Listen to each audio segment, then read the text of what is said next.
Big David and Little David. You can go and record it.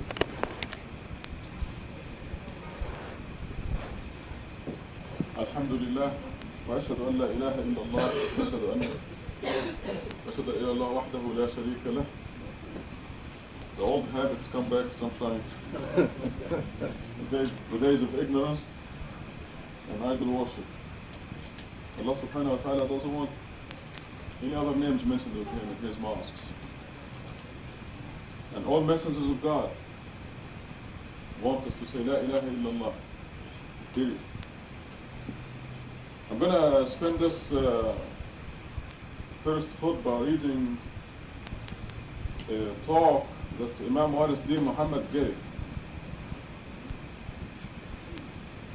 Imam Warith Deen Mohammed is one of the rare people that I believe knows the truth, believes in the truth, and his heart believes in Allah alone. He's having a hell of a time with his people, trying to make them worship God alone.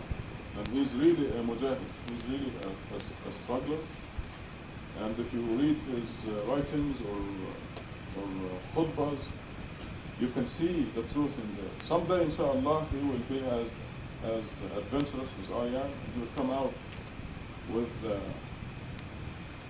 come up against Hadith and Sunnah and anything else other than Quran.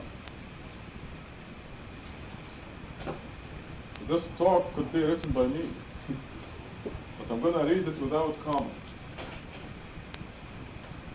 Imam Warith Deen Mohammed is one person I'm very happy to get to know.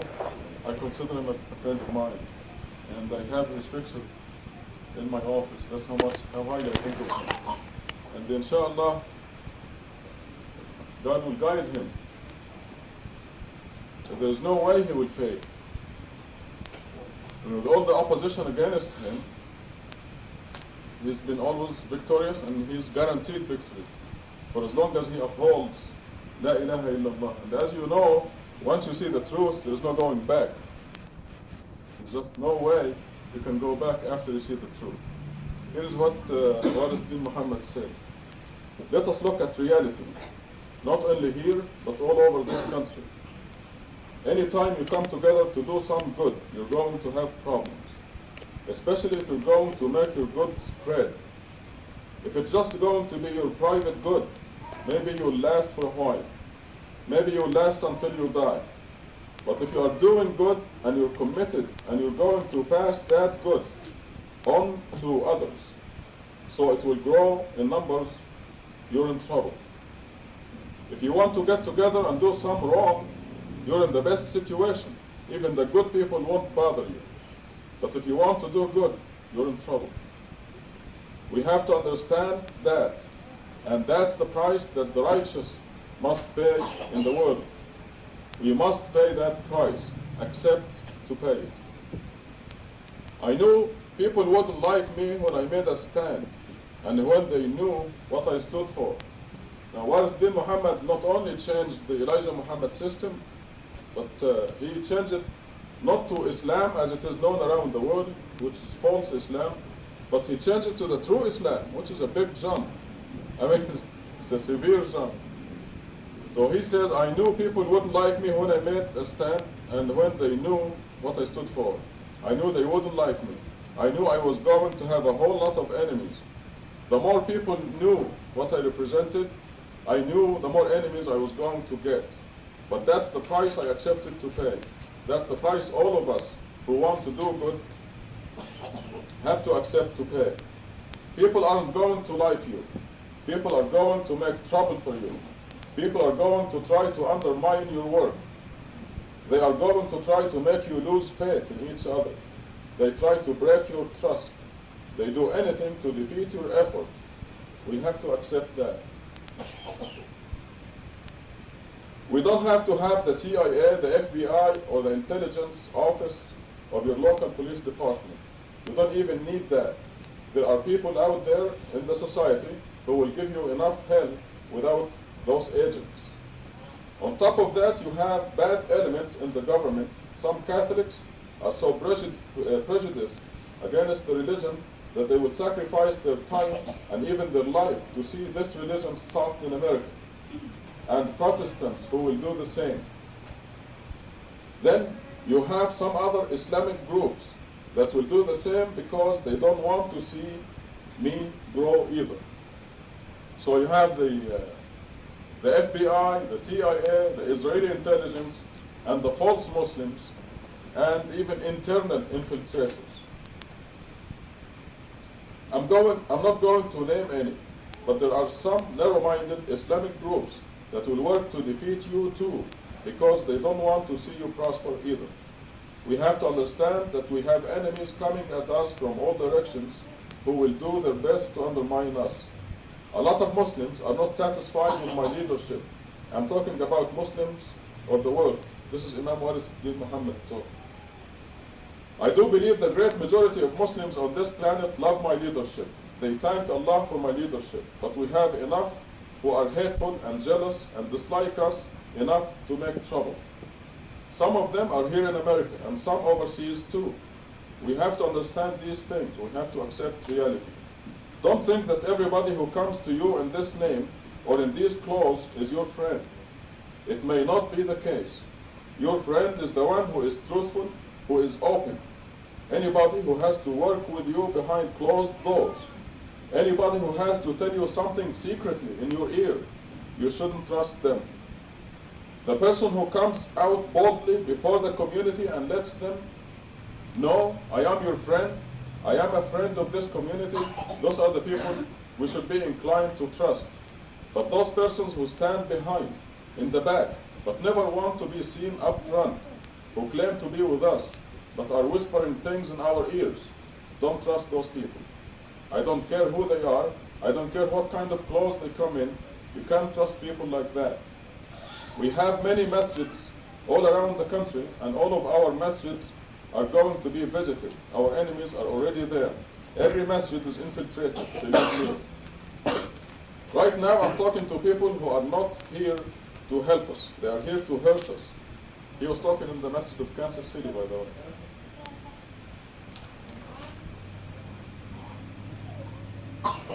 They are working for somebody or some agent or some agency, or they are just part of the group of prejudiced people who are against Muslims. They are here just to see that you don't prosper. Every masjid has them. Don't think your masjid is going to be any different. We're talking to some of them right now here. They are here in case there is an opportunity where they will be able to take that advantage to set us back. That is their only purpose in coming.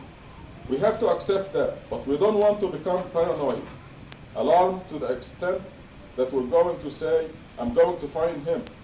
No, don't try to find him. Forget about him. Just know that he's here. But don't worry about him. Hope he keeps coming.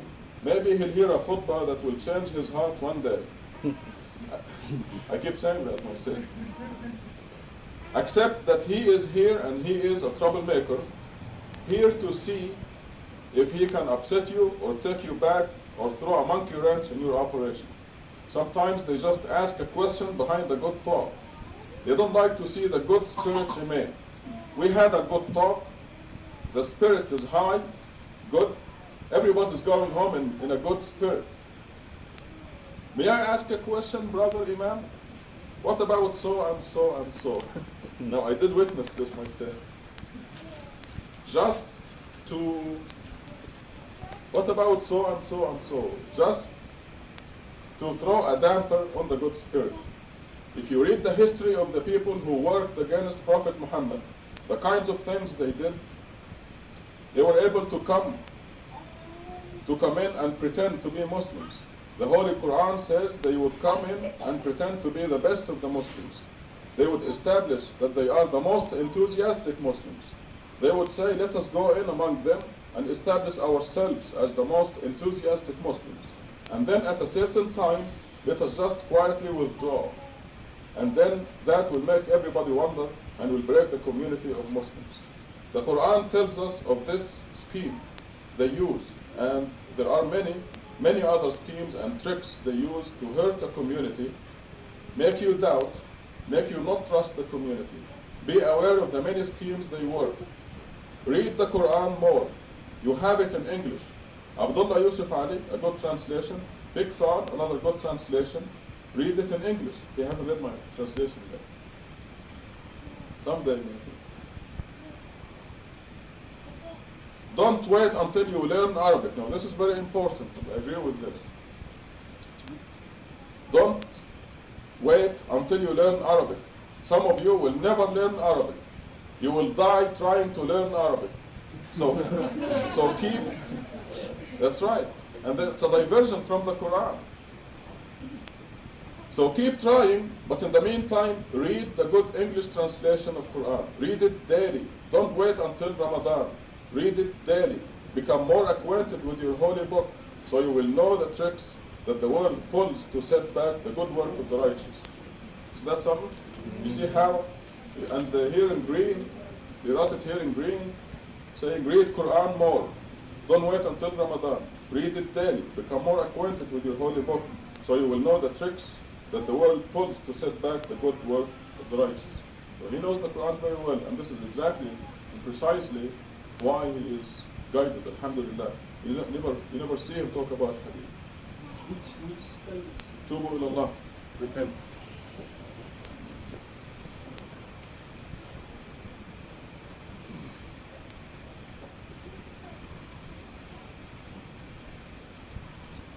What did you say, Mantasha? Which state? Oh, he's the leader of the American Muslim Mission, headquartered in Chicago. Oh.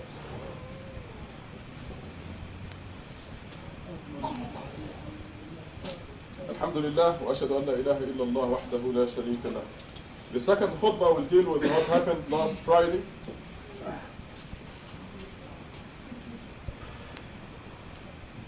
Last Friday we had a group of people come in this mosque and ask, did you translate verse 239 right or wrong?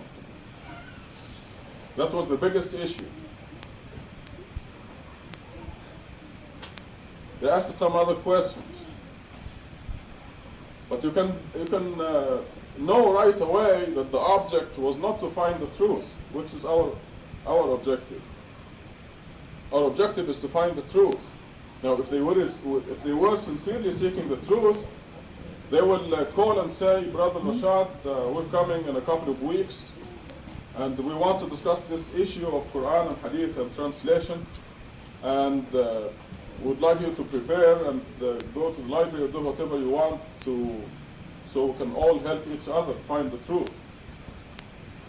But they wanted to come secretly. They were telling everybody, hush, hush, don't tell anybody, because we want to go and embarrass Rashad Khalif. We want to go, their whole objective was to harass me, embarrass me, and to use their quotation, catch him with his pants down. That was the whole objective. It was not to reach the truth. So they come and say, is the translation of 239 right or wrong? Which is a silly question. I mean, it's not important if it's right or wrong. We have the Arabic text. Also, they were comparing my first edition with the final edition of some other translation, which is what we're going to do right now anyway. They don't ask a question like, why were we created? Now that's a good question. That is a doctrinal question. Why are we here? What is the purpose of our life? These are significant questions. Not if 239 is translated right or wrong. Do they know why they were created? Do they know why we are here? Of course, very quickly, you know from the appendix in our translation here, that initially there was God, nothing else. God created the angels. One of the angels had rebellious ideas. He wanted to be a partner with God. This is where the whole thing started. Satan wanted to be a partner with God, a God with God. And this is what we're here for. We're here to prove that we will worship God alone, without a God with Him, without any other partner with Him. So that is an important question. So they didn't come here to say, why are we created? Why are we here? What is the purpose of our life? They came to ask 239, verse 239, was it translated right or wrong? Now, what happened last Friday with all the childish things that went on, is history repeating itself. You know very well, they went to the Prophet Muhammad and they said, what do you know about the phases of the moon? Now, did they go, why did they go to the Prophet Muhammad to ask him about the phases of the moon? Now, Muhammad grew up in a society that was idol worshipping. They were Muslims according to the religion of Ibrahim, but they deviated from the true Islam to idol worship. They worshipped God perfectly. They prayed the 5 prayers a day perfectly to Allah subhanahu wa ta'ala. But they also had Allat and Manat and Uzza, the other gods with God. And Muhammad grew up in that society. And then Allah subhanahu wa ta'ala chose Muhammad, guided him to the worship of God alone, and he gave him the message. So Muhammad started to utter the message. Worship God alone. What did they do? They were up in arms, they attacked him, they persecuted him, and now they want to prove that he is fake, that Muhammad is fraud. They don't want to know anything about the doctrine of the message. They said, let us go and prove that he doesn't know anything, he is not a prophet, he is fake. That was their purpose. So they go to him and they say, listen Muhammad, how do you explain that the moon comes out at the beginning of the month, thin and rising early? And then every day it gets bigger and later. You know, they didn't know about the moon going around the earth or any of these things that we know today. But every day in Saudi Arabia, in Mecca, they wake up every morning and then at night, there comes the moon. And every day it's different. Until it becomes a full moon, then it becomes smaller and later. And they went to Muhammad and said, how do you explain that? What is their objective? They didn't want to know about the phases of the moon. They really want to know if 239 is right or wrong. They want to embarrass somebody and harass somebody and prove that he is fake, he is fraud. They wanted to prove that Muhammad is fraud. He didn't know about the phases of the moon. They didn't want to know about the one God or the worship of one God.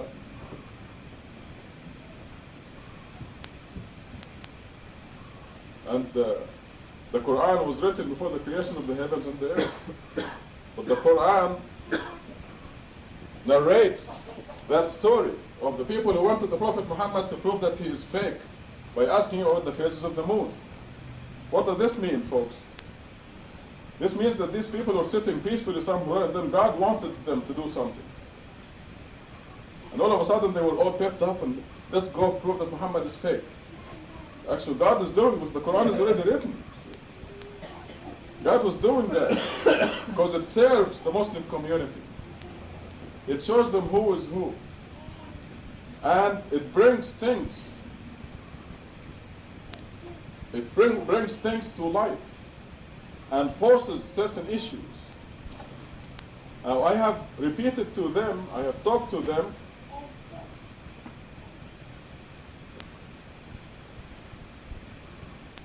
What was I talking about? Forgot.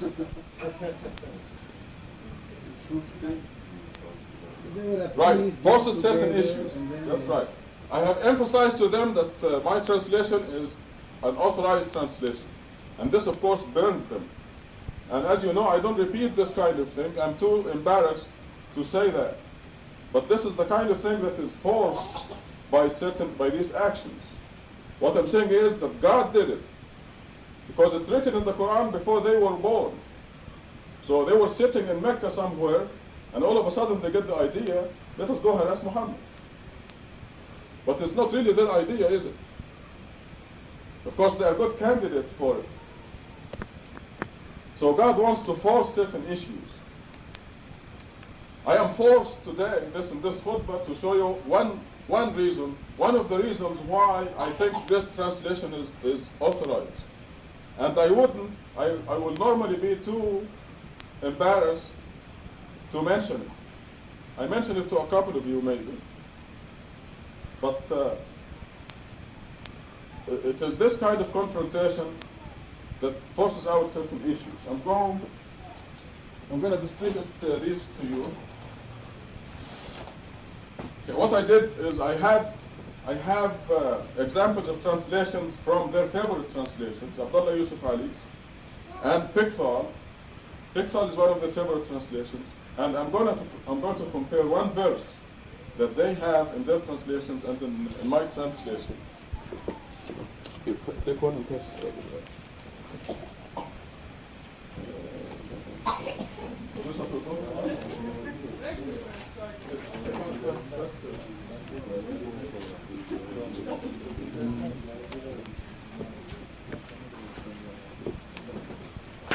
And then I will explain to you how I arrived at my translation and why I think this translation is authorized,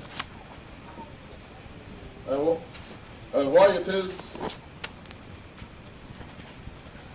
You know, I'm a chemist. I'm not an Azhar graduate. I'm not alim. And my feeling when I started this project was I have no business translating the Quran. Because everybody has a copy, share with each other. Yeah, there should be enough copies here. Do you have more? We're going to talk about the translation of verse 22:15, Surah Al-Hajj, verse 15. And on the top you see the translation of Arbery. He was a Harvard man, I think, wasn't he, Carl? Was he he's Harvard? in England. Which one? One of the students of Oh, Dimma, who knows? Mongolia and what? This is the Cambridge Conference. Cambridge? He's a Cambridge professor. And here's his translation of verse 15. Whosoever thinks God will not help him in the present world and the world to come, let him stretch up a rope to heaven, then let him sever it, and behold whether his guile does away with what enrages him. Okay? Now you know what to do. If you don't think God will support you in this life and the hereafter, you know what to do, don't you? See, God told you in the Quran, and this is Arbery's translation.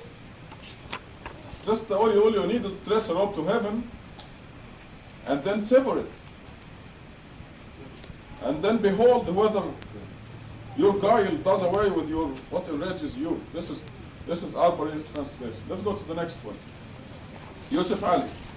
Next page is Abdullah Yusuf Ali. It says, if any think that God will not help him, parenthesis, his apostle, in this world and the hereafter, let him stretch out a rope to the ceiling and cut, parenthesis, himself off. Then let him see whether his plan will remove that which enrages, parenthesis, him. See, now you know better. This is what you do if you don't think that God will support him, his apostle, in this life and the hereafter. Let's go to the next one. This is the very favorite translation. Pickthall. Now you know what to do, right?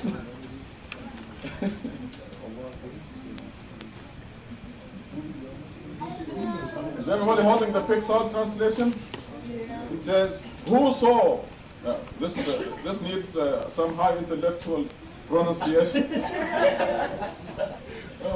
Whoso is wont to think, parenthesis, through envy, that Allah will not give him, parenthesis, Muhammad, victory in the world and the hereafter, parenthesis, and is enraged at the thought of his victory, let him stretch a rope up to the roof of his dwelling, and let him hang himself. Excuse me, I dropped the translation.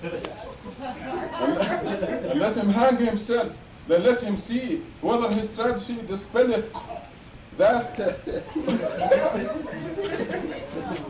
that whereat he rageth.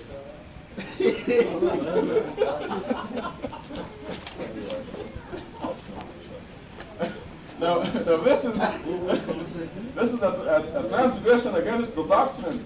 This is a commit suicide. This is God is saying, according to Pickthall, commit suicide, hang yourself. This is their very favorite translation. Now, I must add here that this is the final edition of Pickthall translation, which they are comparing with our first edition of the translation. This is the final edition. As you know, brothers and sisters, we sit here every Friday to correct my first edition of the translation, our first edition of the translation, which is by no means perfect, my goodness. And we printed it cheaply and everything, because we know that the final edition, if they're really fair, they should compare my final translation with the Pickthall final translation. Anyway, so this is what Pickthall said. Now you know what to do. Okay, the next translation is Sher Ali, published under the auspices of Hadrat Mirza Nasir Ahmad, third successor of the promised Messiah and head of the Ahmadiyya movement in Islam. I mean, there's idol worship right on the front page. Whoso thinks that Allah will not help him, parenthesis, the Prophet, in this world and the hereafter, let him, if he can, find the way to heaven, and let him cut off the divine help. Then let him see if his device can remove that which enrages him. So now you really know what to do. All right? Okay, now we go to, who's this? Muhammad Sarwar. Okay, another translation. The next page. Those who thought that God would never grant victory to Muhammad in this world, now Muhammad is never in the Arabic text, by the way. And it has nothing to do with the Prophet Muhammad, the verse, but they translate everything in terms of Muhammad. He doesn't even bother to put it in parentheses. I'm going to read it again from the beginning.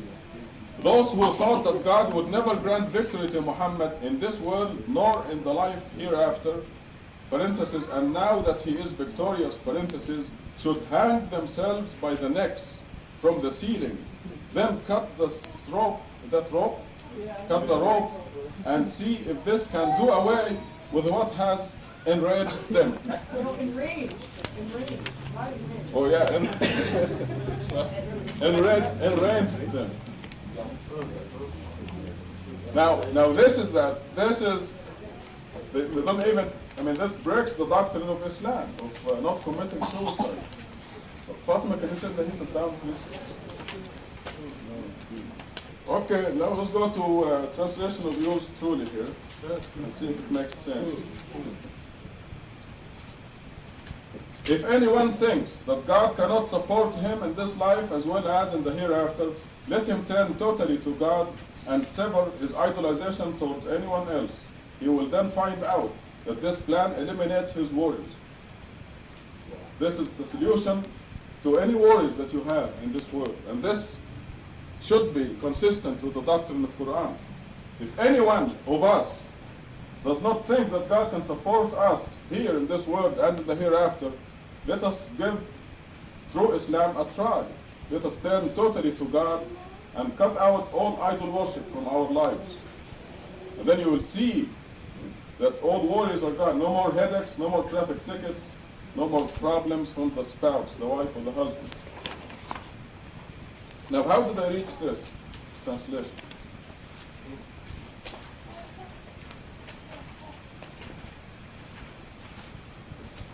And this is a word I'm forced by circumstance to mention. I considered one of the signs that told me that this translation is authorized by Allah subhanahu wa ta'ala, that I do have permission to translate the Quran into English. What happened there? It just happened that I started the translation back in St. Louis, and when I came to this verse, I finished the 21 surahs, and it was 1971. And in my house I had a huge table with all the tafsirs of Quran and the translations that I got my hand on the table, spread open. I turn the page as I go with the translation. I came to this verse and I looked up the tafsirs. I found that the original Mufassir Ibn Kathir translated it, if you don't think that Muhammad will be victorious in this life and the hereafter, straight a rope to the ceiling of your house and hang yourself. So, and everybody else took from him. And of course, they didn't make sense to me, because it defies the doctrines and the laws of God that you shall not commit suicide. You shall not kill anybody, including yourself. So I left that verse blank. I'm saying this, and God is my witness. I'm saying it in a khutbah, a worship, a practice of worship, and I'm responsible for it. Every word in it is true. I left that verse blank, and I went to verse 16. And I went on now, and then I had to leave for Hajj, for pilgrimage. Now, the title of this surah is Al-Hajj, pilgrimage. And I finished like about 20 verses after, before. Wow, the whole night last night. Then I drank tea. Then the tea made me awake. Are you trying to give us more than one? What's the cure? Unusual for you, Cap. Intestinal. Usually you take one, and that's it. Tablet. You have two, one in one. It is here. Gives me headache. Living on handout. Never had this It means you're thing. really hungry now. I can't drink carbonated drinks. I don't get a headache, but I get problems in my stomach sometimes. Yeah. I don't know what. Other people are so strong. Other people are so strong. My son Sometimes says, I drink it. Your stomach is pure. Sometimes I drink it to settle my stomach. Well, yeah. no, but it depends soda maybe, but this is not soda. This is, you know, the Hard. carbonated CO2. one and so on. I don't really think the work is complete. Batrap Effendi. Batrap Effendi come. Well, it's Batrap Effendi. so, I mean, I'm not going to report on what the findings Come, are. little come. When? March 26th. Oh, that's fine. Enough time for you to think about it. Now you are going, Well, the night is coming up. yeah, very nice, alhamdulillah. He said that you have to buy the tickets from me. And you got, have the prices gone up? 50 cents up. Inflation. No, that's not because of inflation. We could have. So one day when you come home, we'll discuss about More the island. service. Okay. It's very interesting. Yeah. More service, yeah. So this is It's something. even good for a We're football. paying too much for entertainment. But, you have more entertainment district than My last board year. with people. Oh, you have to pay the entertainers? They come from Philippines? Another one, Around the it is country? letter. But it should not be these days because my friends from California, sugar. My friends from California are coming on tonight. They left 6 o'clock this morning. So they might come and see me tonight, I don't know. So that'll be most of next week. He will stay maybe 3 or 4 days. He's been his family.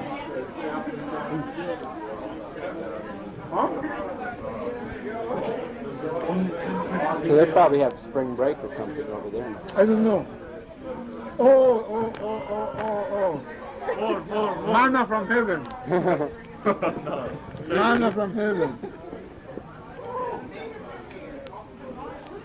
This is the best. This is for you.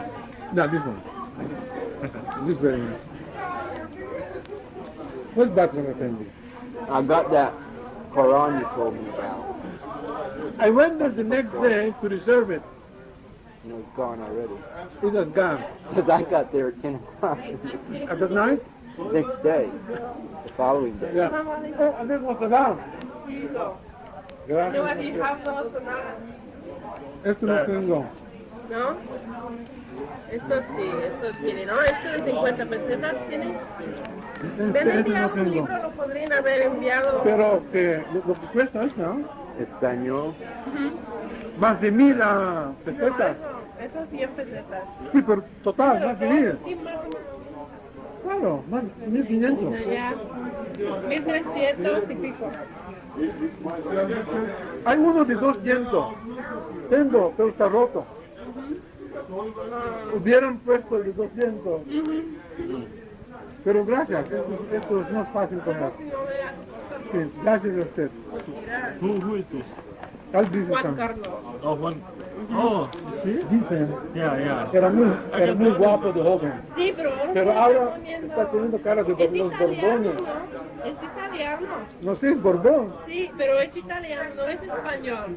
Es de Italia. It's Italian now. Italiano es francés. Yeah. Italian? Reiseli. Wow. Reiseli. Yeah. How can he be king? He be king then? They have these Reiseli, relations. they mix up with each other. Who is this? Jimenez. Karl Marx. Oh, Jimenez, no sé, algo así. I don't think so. No. That's gonna be Karl Marx standing from Spain. I don't believe it. No, yeah. Yesterday during the Francisco Franco.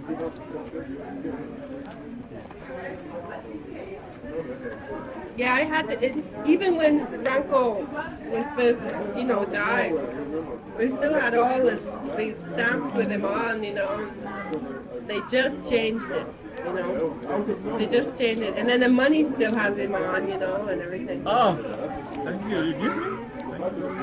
What, don't you want You it? too then. Don't you want it? Oh, I will give you 10 times more of this. I have collected the big one for you, but I have to. I'm still waiting. Inshallah, I will remember But I that. have many more for you. I know that if I give you 100, you give me 1,000. No, 200. Gracias.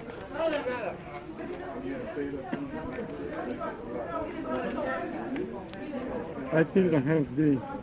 I'm not so sure. Did I don't? So, So I went there the next day to reserve it for you. What was done? I think you have the possibility. I think it's a very bad sensation. yeah, it's not. And when I told the errata, I found it quite interesting though. In fact, there were a few verses. That's what's interesting about the different translations, because they approach some verses differently. It makes you look at them from a different point of view. I'm not.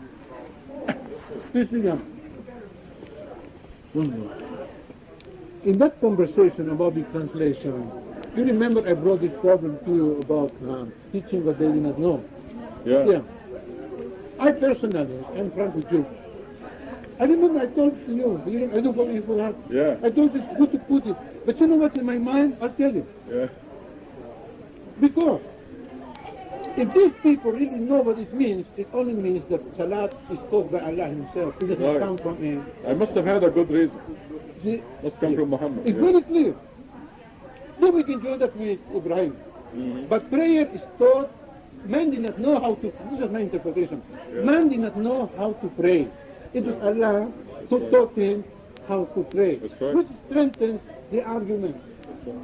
More by accepting their insistence in putting, Yeah. they didn't see it. No. Uh, You're not allowed to. But I saw it. But I didn't want any more because that would be polemical. It was becoming very disagreeable. Yeah. No, we'll just This last week, I told to Carl, I have, when the events are near, it's very hard to see. But after a few days, I've analyzed the whole situation from one point of view. It's very Well, interesting. maybe in your khutbah, inshallah, Carl Friday, But it's too summarize it all in polemical. one khutbah. It's very interesting because we have this problem. In brief, it is an unusual combination. Yeah, you go ahead. I'll give him a right. Go ahead, Adil. See you tonight, inshallah. Tonight there is a family coming from Los Angeles, all the way from Los Angeles to visit me. They left at 6 o'clock. What time are they supposed to come? If it's 12 hours. Yeah, about Too much. 12 hours. Anyhow, but maybe they'll be too Should be 12 tired. hours. If they're too tired, they will not come. That's the same person I met. I don't Same person I met. know. They came here. Big man. Gentleman. Yeah. He has been in his family in Syria. Anyhow, Are you still recording, Carl? Oh, you're still recording, huh? Oh, tight gun job. It is a form of assertion. Yeah. Assertion of it's power again. The temptation of ignorance. Some of those boys are beating themselves. For example, Ahmad is not interested in A or not A or B. Any that will push him in front. So I was telling Carl, if he plays a very careful game, he can end up as a leader. Because he's a man looking for identity. He's looking for a cause. And then the only way by which he can have followers is by taking it, because the rest are cowards, they push him. So they're using him. Yeah. And he's using He's using him monitor. But he doesn't care one way or the other. The issue is not important. It's only to show how smart he is. You know, if they Poor ever, man. really, if they Poor ever man. come Poor man again, is the I worst. think we ought to set it up formally. If they ever come again, I think we should set it up formally. I know I'm being recorded and I give myself permission.